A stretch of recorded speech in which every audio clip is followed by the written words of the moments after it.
ए बैगन रानी, मेरी तरफ से एक आपके लिए कहना है कि मेरा दिल जिस दिल पे फिदा है, शादीशुदा है, 2 बच्चों की माँ है, शादीशुदा है, मेरा दिल जिस दिल पे फिदा है।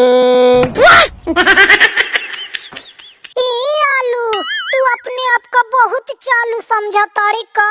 तला हमरा तरफ से भी तोहरा खातिर एक थे कि कहना है कि मेरा दिल जिस दिल पे फिदा है, शादीशुदा है, 2 बच्चों का बाप है, शादीशुदा है, 2 बच्ची का बाप है, मेरा दिल जिस दिल पे फिदा है। आलू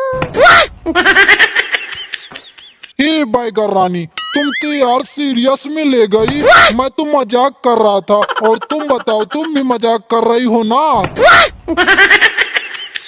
नहीं आलू, इतना सीरियस बात हम तोहरा की कहानी तोहरा के मजाक बुझाता ससुरा, बकलोल की नाती।